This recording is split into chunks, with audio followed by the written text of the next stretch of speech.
Sir, निर्वाचन आयोग की तरफ से जो एसआईआर लागू किया गया है तो कहीं ना कहीं बिहार के वोटरों पे एक गाज सी गिरी है।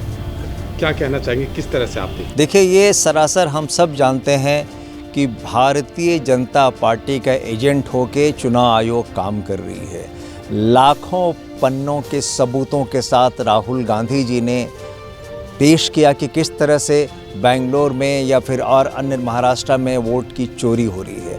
आप समझ लीजिए, अगर एक विधानसभा में 1 लाख वोट की चोरी होती है तो पूरे देश के पार्लियामेंट में और विधानसभा में कितने वोट की चोरी हो गई, किस तरह से चोरी होती, ये भी उन्होंने खोल कर अलग अलग बताया। तो ये वोट की चोरी मतलब लोकतंत्र की चोरी, या वोट की चोरी मतलब फर्जी सरकार, फर्जी वोट, फर्जी सरकार और फिर सारा काम फर्जी। यही कारण है कि आज भ्रष्टाचार सर पे चढ़कर बोल रहा है। यही कारण है कि आज नीरव मोदी और विजय मल्ल्या जैसे लोग देश को छोड़ के बाहर हैं। ये समझना पड़ेगा, ये वोट की चोरी का ही परिणाम है। आपको यह भी समझने की ज़रूरत है कि हत्या, बलात्कार, अपराध इसलिए बढ़ रहा है क्योंकि आपके वोट की चोरी हो रही है। हमें अपने अधिकार को पहचानना पड़ेगा। अगर हम अपने अधिकार को नहीं पहचानेंगे, अगर हम अपने अधिकार के लिए नहीं लड़ेंगे तो फिर कौन लड़ेगा? लोकतंत्र ही नहीं रहेगा तो फिर हम और आप क्या करेंगे यहाँ रह के? सच्चाई ये है कि जिस ढंग से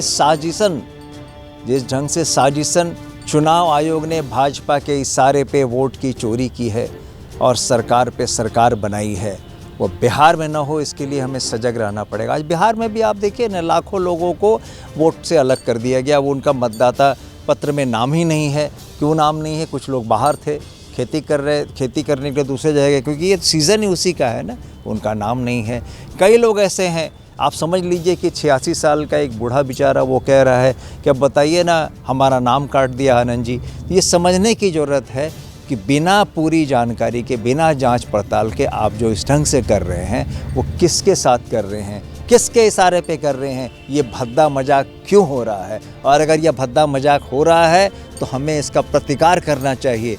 राहुल गांधी जी वोट अधिकार यात्रा को लेकर बिहार आ रहे हैं। 17 अगस्त से उनकी यात्रा शुरू हो रही है। इस यात्रा में आप सब लोग साथ आइए और बता दीजिए कि जनतंत्र के साथ, लोकतंत्र के साथ खिलवाड़ करने वाले का क्या हासिल होगा। 2025 का चुनाव हमारे सामने मुँह बाए खड़ा है बिहार विधानसभा की। इस चुनाव में न सिर्फ शिकस्त दें हम लोग, बल्कि हम यह भी तय करें कि जितने भी लोगों का वोट मताधिकार छीना गया है उनको फिर से हम कैसे दिलाएं, यह भी आवश्यक है। आप सब आगे आइए। मैं आपसे अपील करता हूं, आनंद माधव, मैं सुल्तानगंज विधानसभा से आप सबों से यह अपील करता हूं कि आप आगे आएँ और बताएं कि हमारा छूटा गया है, और फिर उसके बाद फॉर्म भरें।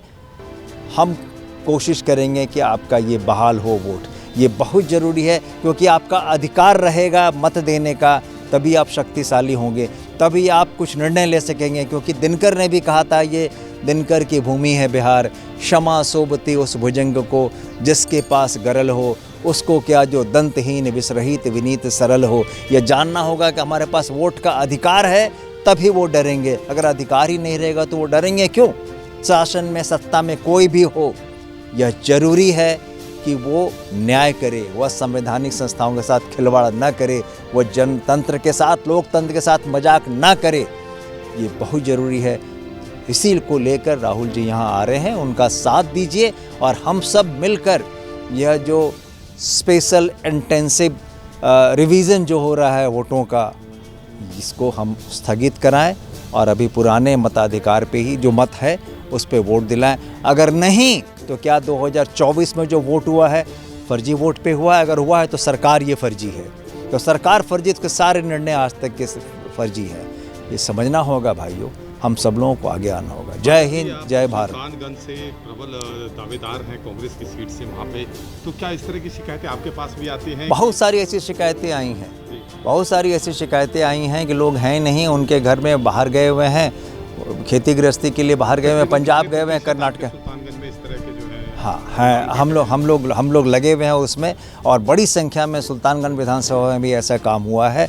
हम लोग लगे हुए हैं, उनको खोज के उन तक ये संदेश पहुंचा रहे हैं कि आइए और आप आगे बढ़ के अपना नाम दोबारा रजिस्टर करें। अच्छा, सुनने में ये भी आया है कि सुल्तानगंज की पवित्र वसुधा पे राहुल गांधी जी भी अपने चरण रखने वाले हैं, तो उसके बारे में जी, मैंने आपको बताया कि वो 17 तारीख को सासाराम आ रहे हैं और 23-24 तारीख को संभवतः अभी तक की जानकारी के हिसाब से वो सुल्तानगंज भी आएंगे और बाबा अजगैबी धाम वहाँ है, वो आशीर्वाद देंगे और लोकतंत्र की विजय होगी। लोगों के बीच यही वोट अधिकार यात्रा इसका नाम है, उसको लेके जाएंगे। चलते चलते अंतिम में आखिरी सवाल है कि ऐसे में जिस तरह से अभी चल रहा है षड्यंत्र, जनता से क्या अपील करना चाहिए? जनता से अपील करेंगे कि वो चेक करें, अगर उनका नाम नहीं है तो तुरंत उसके लिए फ़ाइट करें। अगर आपको परेशानी हो तो हमारे पास आए, हम उस आपकी पूरी की पूरी मदद करेंगे, पूरी सहायता करेंगे।